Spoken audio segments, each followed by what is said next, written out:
Tayvandagi yuqori darajalik bir harbiy aql ombiri bo'lgan davlatlik mudofaa va bexatarlik tadqiqot instituti yig'ib olish lagerlarida tutib turilayotgan 10 minglagan Uyg'ur yoshining Xitoyning ikki qismlaridagi zavod va korxonalarda majburiy emgak silinish uchun yo'tkalganligi haqida bir doklad tayyorlandi.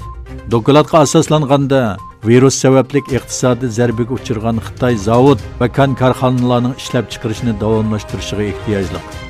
Yig'ilish lagerlaridagi Uyg'urlar bo'lsa, bu Xitoyning chekinayotgan iqtisodiy va ishlab chiqarishni asliga keltirishdagi eng yaxshi arzon emgak kuchiga aylangan.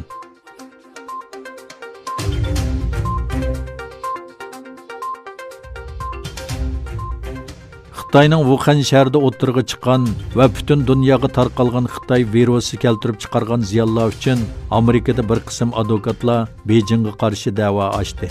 20 trillion dollar to'lam da'vosi ochgan advokatlar Xitoyning yuqum ahvolini yoshirib, butun dunyoga tarqalishiga sabab bo'lganligi uchun xalqaro sudga chiqarilishi va Amerikaga yetkazgan ziyonlarni to'lash kerakligini bildirdi. Qrim xabar agentligining bu vaqtdagi xabarda mundaq deyilgan: Amerikalik advokat Larry Kalayman boshchiligidagi bir guruh advokat va da'vogar Xitoyning virusining tarqalishidagi mas'uliyatni ustiga olish kerakligini va bu virusning faqat Amerikaga keltirgan ziyoni uchun 20 trillion dollar to'lam berish kerakligini talab qildi. Shikoyatnomada Xitoyning bir cho'ng qirg'inchilik olib berish uchun biologiyalik qurol sifatida bu virusni ishlab chiqarganligi va oshkorlanib ketgandan keyin mas'uliyatdan qochish uchun yo'chirishga uringanligi, xalqaro kelishimga asosan biologiyalik qurol ishlab chiqarishning cheklanganligi va insoniyatga qarshi jinoyat hisoblanganligi ta'kidlangan. Bu haqda bayonot e'lon qilgan Sharq Turkiston informatsion markazining raisi Abdujalil Qarqash, Yevropa ittifoqi va Turkiya boshchiligida butun dunyoning Xitoyga haq talab da'vosi etish kerakligini ta'kidlab mundaq dedi: Bu virusning boshqa davlatlarga, bo'libmi Yevropa ittifoqi davlatlariga keltirgan ziyonlar haqida nima uchun Xitoy hukumatiga da'vo etilmaydi? Xitoyning 2 oy bu virusni yo'shirishi va qasddan oldi dunyoga tarqalishiga sabab bo'lishiga doir dalil isbotlarni to'plab, Xitoyning dunyoga keltirgan ziyonlariga qarata to'lam talab qilish safarbarligi qo'zg'ash lozim.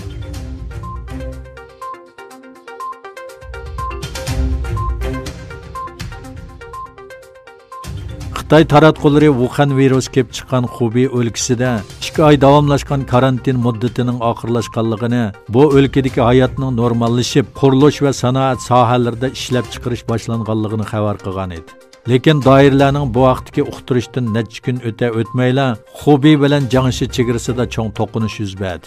Ommaviy taratqulardagi rasm va videolarga asoslanganda Xubey ishchilarning 2 o'lka chegarasidagi Changjiang daryosi ko'rigidan o'tishga Jiangxi o'lkasidagi xalq va soqchilar qarshi turgan. Bu yerga alohida qism soqchilarni avatilgandan keyin cho'ng to'qinish yuz berib, nurg'un soqchi mashinalari o'rib o'tilgan.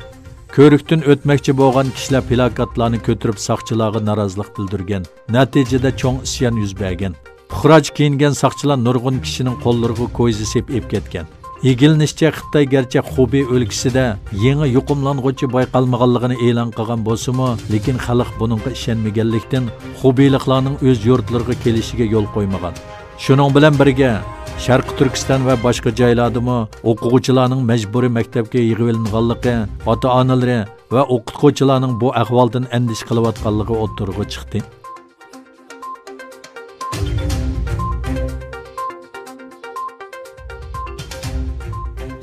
Amerika prezidenti Trump bilan Xitoy rahbari Shi Jinpingning telefon ko'rishmasida ikki davlatning Xitoy virusiga qarshi hamkorlik o'rnatish kerakligi ta'kidlanganligi bildirildi.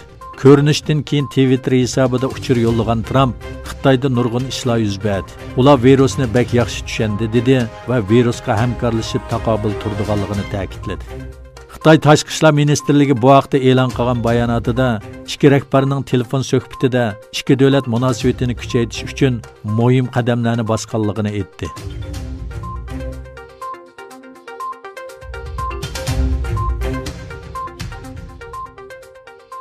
İtaliyaning sobiq bosh ministri va hozirgi eng chong o'qituvchi partiyaning rahbari Matteo Salvini Xitoyning Wuhan virusi yuqumini yo'shirishga urinib, insoniyatga qarshi jinoyat sodir qilganligini aytdi. Italiyada navbatda Xitoy virusi bilan yuqumlanuvchilar soni 80 mingdan oshib ketdi. Sobiq bosh ministri Salvini ommaviy taratquv hisobida yo'llagan uchurda Xitoyning Dunyo səhiyyə tashkilotiga Wuhan virusini 3 hafta kechiktirib ma'lum qilganligini va amaliy ahvolni bildirmaganligini aytib, Xitoyni insoniyatga qarshi jinoyat o'tkazish bilan aybladi. Salvini Xitoyning Italiyaga yordam berish orqali bu tanqidlarni burmoqchi bo'lganligini ta'kidladi.